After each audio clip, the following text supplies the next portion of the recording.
Well, first of all, congratulations on this incredible honor. So well deserved, Tommy. I'm so thrilled to be with you. Wish I could be with you in person because we're so close. We're both in Atlanta. But I just wanted to start off. You have that iconic picture right behind you. I actually have that same picture. My husband has that picture in our room here. Can you just talk to us a little bit about that night in Mexico? Excitement, uh, very light word. Joyed, more appropriate at that particular time, knowing that the race was behind me, and the OPHR, or the Olympic Project for Human Rights, was almost at its end, and we were prepared to accept our medals. Of course, when there's 80,000 people viewing this, and you look in the stands, you wonder who is this for.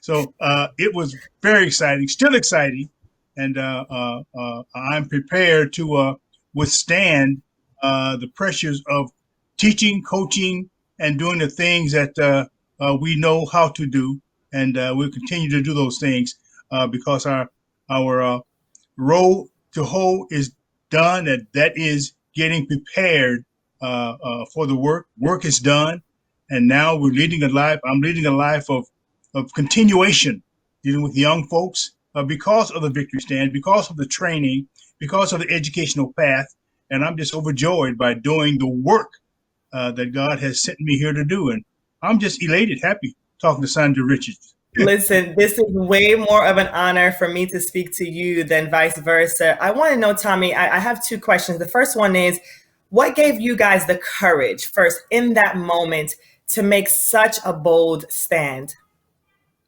We had been put in that position by society and by the need to withstand pressures of a system that didn't recognize everyone equal, and we did it from an athletic platform of courage, excitement, and a need to provide an avenue for those who didn't have one to go down this road headed for that intersection that you'd have to choose. And John and I had reached that intersection at that particular time, and we had to have a direction to go. And we picked that direction because it was a needed direction, not only by the athletes, and we were young athletes at that time, to do something that everyone would see, understand. I don't know about the understanding, but they would see it, and the judgment will be up to them to understand the need for that to happen. It was time. It was time for the athletes to stand up and fight for the rights of the athlete and to the enjoyment of participation. You know yourself, getting to that position, there's more to running than just winning a race. You won because you're already there. Now you got to put the period at the end of the line, at the end of that sentence, and that was the period. And we left that period for a succession of other sentences to be written in the history of athletics. How proud does it make you when you see athletes like Colin Kaepernick or LeBron James doing the same thing that you did, using their platform to raise awareness around social injustice in our community? How proud does that make you?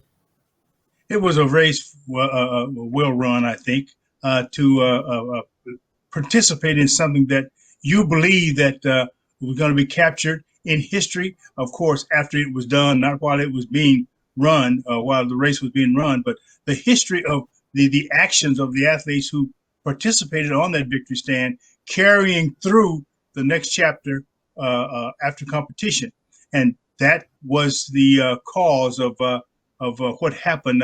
Colin and uh, LeBron and others, a plethora of athletes understood, and they began to stand up. That brought in the younger generation to say, well, if they did it, I can do it.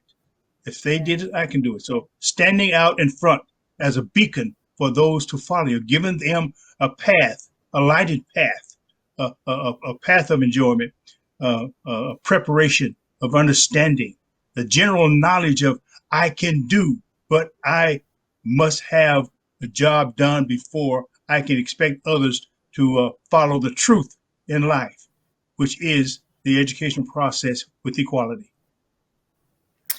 I know that when you came back after making that stance, it wasn't easy for you or John Carlos in the United States.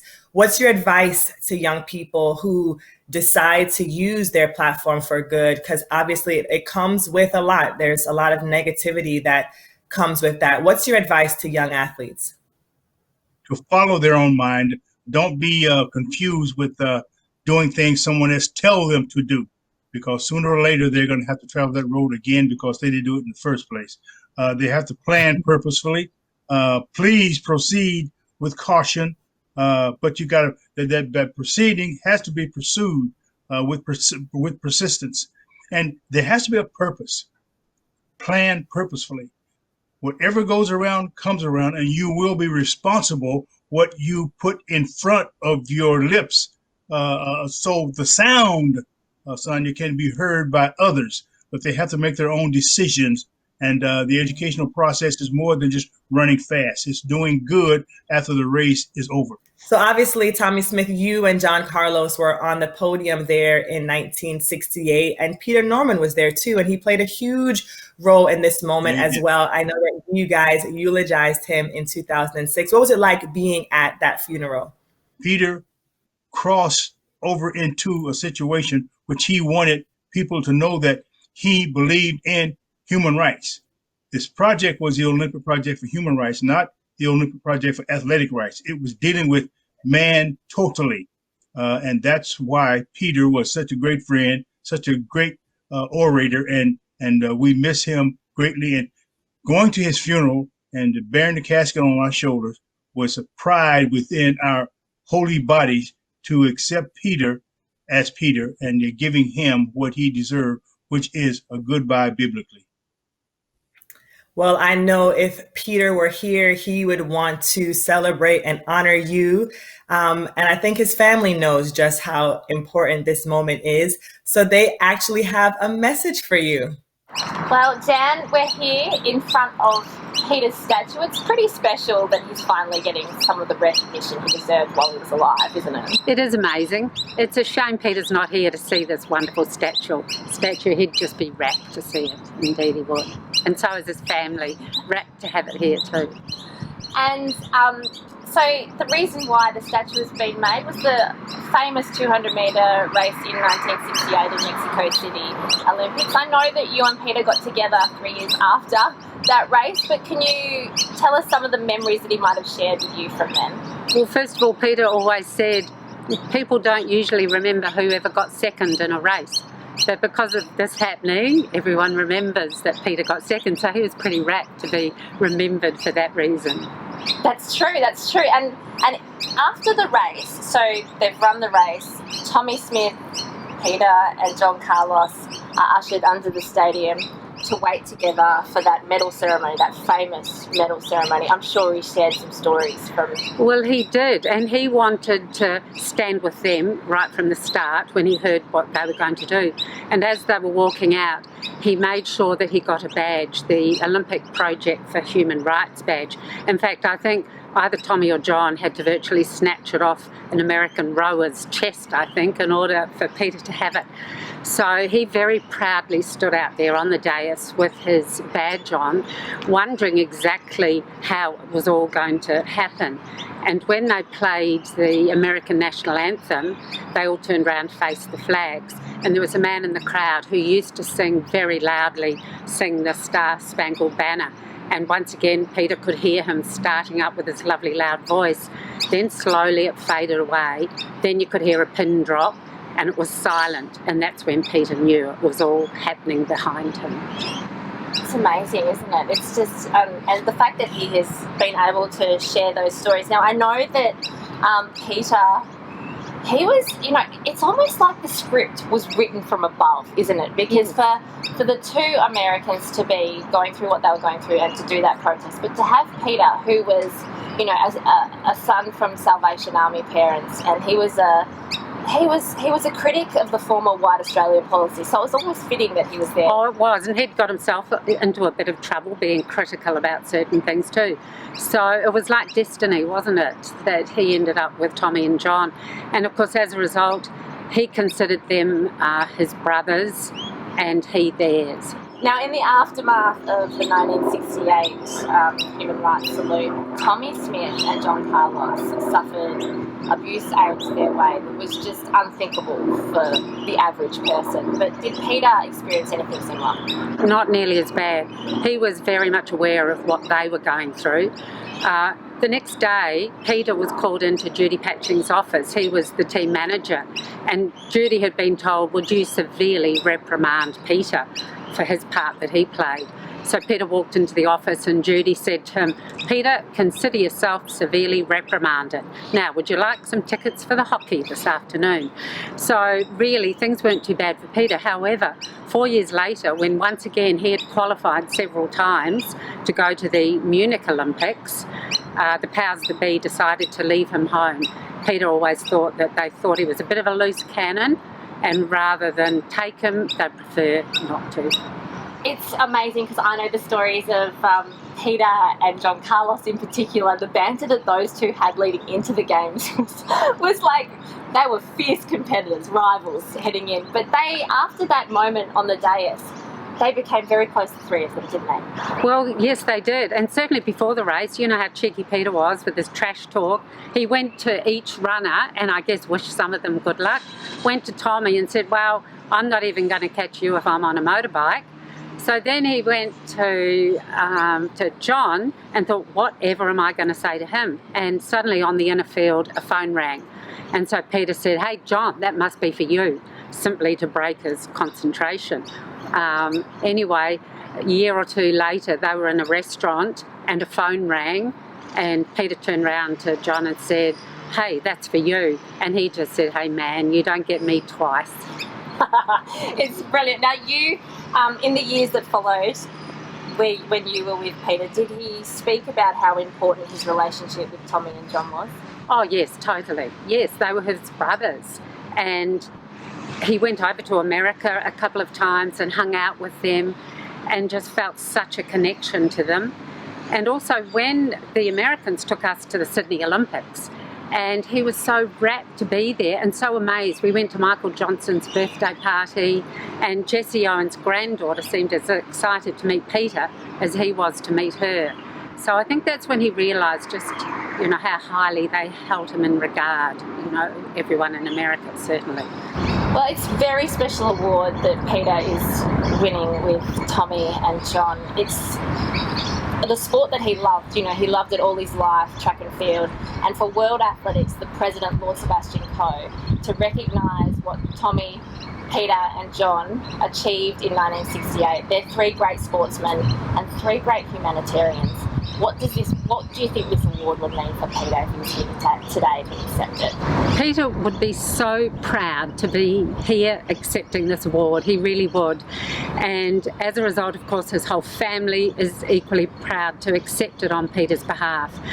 But he didn't ever expect things like this to happen, and anything that did happen just came along as a bonus. So it's a wonderful acknowledgement, and Peter would be so proud.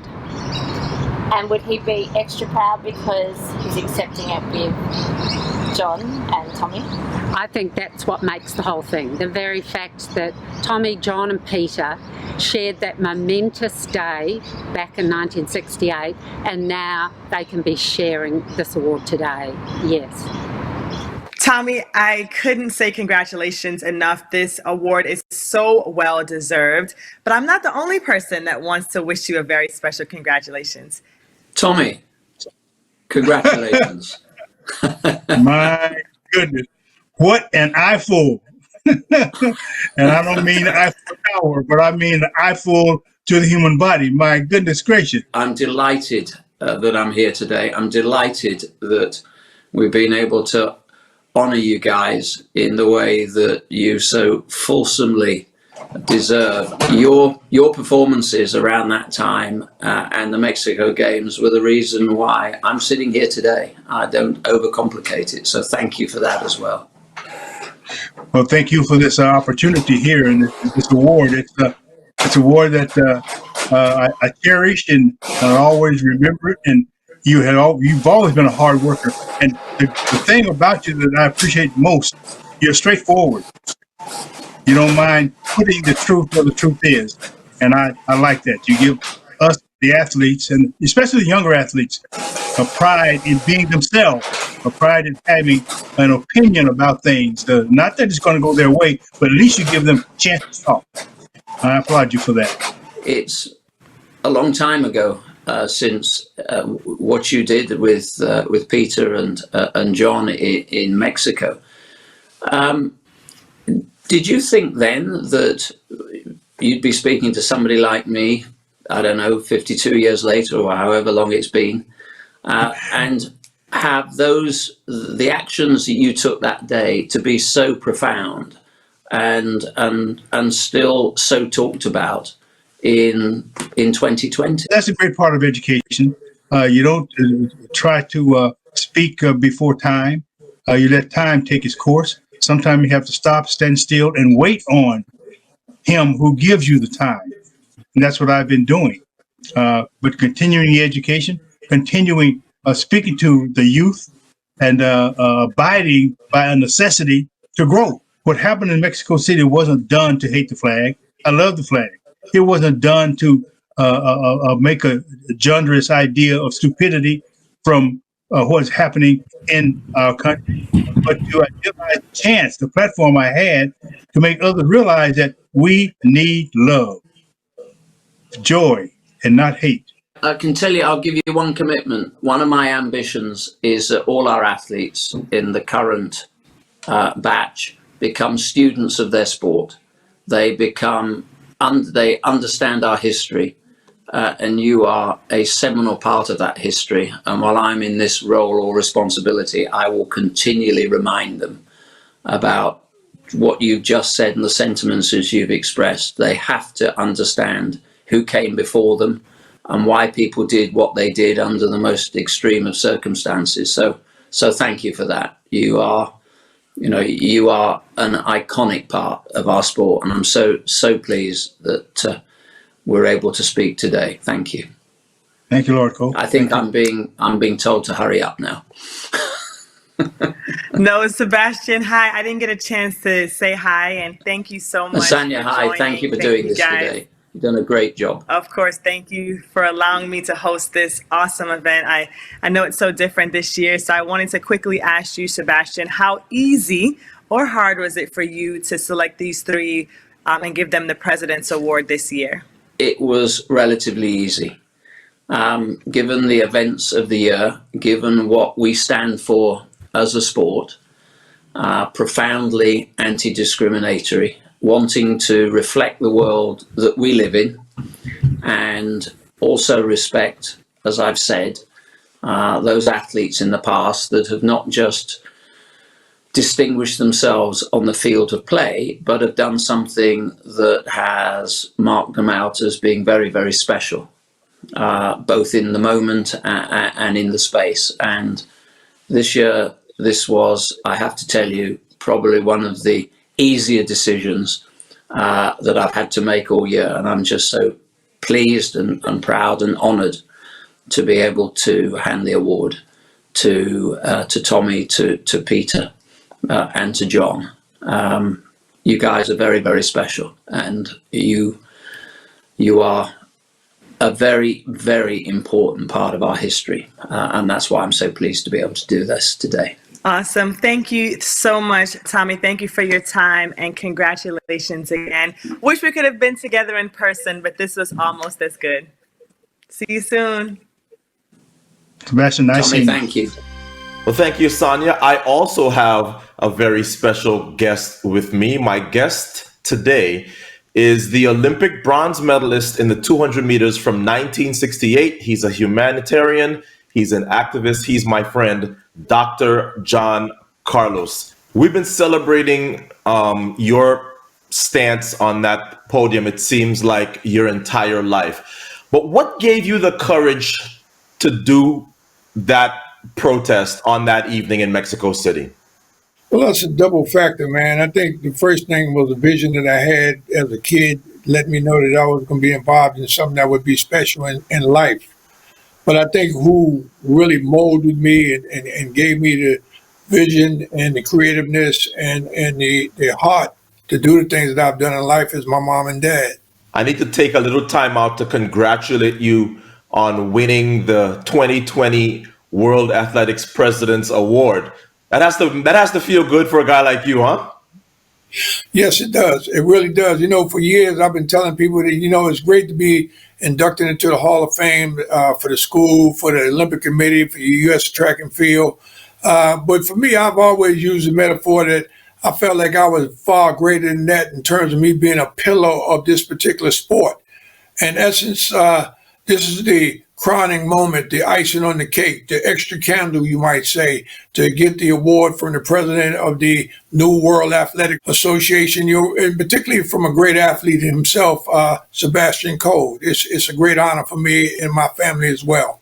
Now, because I know your story so well, I know that once you had done what you did in 1968, you came home to the United States and found things were very, very difficult. There's somebody out there that's thinking about making a similar stand. What would you say to that person? Well, I would say you have to check into your emotions. You have to have a passion for what you believe in. If you believe in human rights and you want to make a stance, make sure that you do your homework and have a clear understanding as to why you're making the stance, what you anticipate in terms of bringing to society, and be prepared for any challenges or questions that might come to you thereafter. I always make sure that when I talk about yourself and Tommie Smith, that we make sure that we remember the other guy on the podium, Peter Norman. He didn't have it easy as well because he supported you too. Tell me about some of your memories about Peter Norman. Well, I think, first of all, man, Peter Norman was like me, a free-spirited type individual. At the same time, had a calm eye on the prize, so to speak. And when I say the prize, talking about humanity in terms of having love for society and feeling that he has to wake society up sometimes to make them realize that love is the thing that powers or generates this world. So I always have a place in my heart for Peter Norman. I always use the metaphor, he's a brother from another mother. I will always cherish him for eternity in terms of who he was as a man and as a spirit. So I mentioned that you had won the President's Award.